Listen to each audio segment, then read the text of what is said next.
Miguel, moi boas, parabéns pola clasificación. Contanos un Gracias. poquinho o resumo do partido, unha eliminatoria xa moi decantada con encontro de ida, pero cun equipo moi titular, moi recoñecible e con triunfo en Riazor que supoño que é sempre importante, non?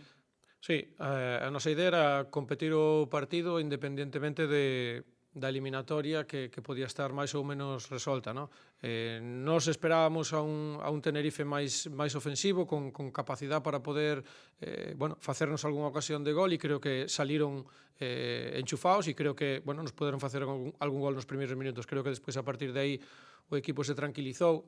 Quizás a veces intentamos acabar as xogadas demasiado rápido, cosa que a este equipo non lle beneficia nada sin ter o control do balón, pero en líneas xerais estou contento. A idea era competir, facer cambios prontos, premiar a xogadores que tamén merecían xogar en este escenario, e o único que me dá pena é que non pudesen participar todos.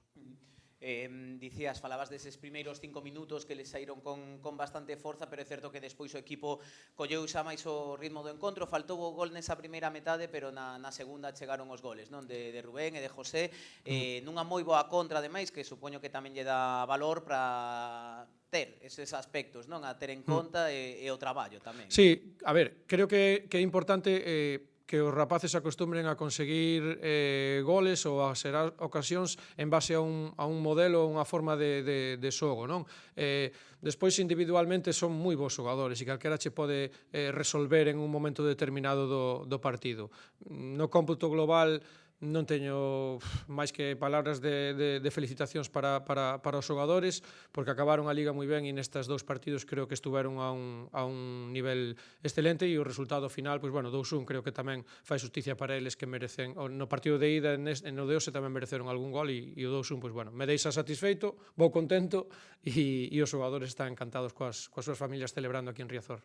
Que significa para ti que o Depor sexa un dos 4 mellores equipos de España xuvenil, repite Final Four na Copa de Campións, como hai algunhas temporadas, non sei, unha valoración, porque é certo que o titular é potente, non? Outra vez nesas mellores canteiras de todo o país.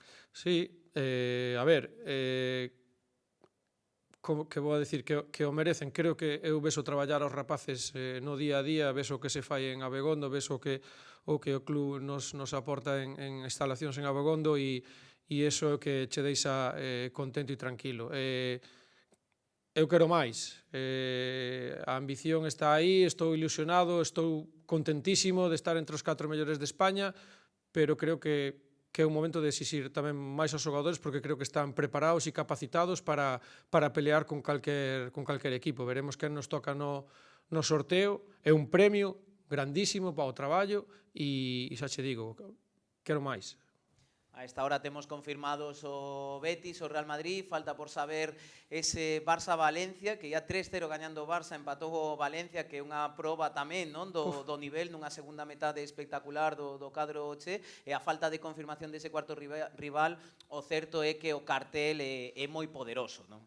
Sí, a ver, Madrid, evidentemente, o Real Madrid, o Betis, penso que ten as individualidades mellores nestes momentos nesta Supercopa e o Copa de Campeóns, e o Barça, campeón de todo este ano. Entonces, si me dis que empatou o Valencia, esperaremos a ver quen é, pero o Depor está aí, e este escudo pesa moito, igual que o do Barça, que o do Betis, que o do Valencia e que o do Real Madrid.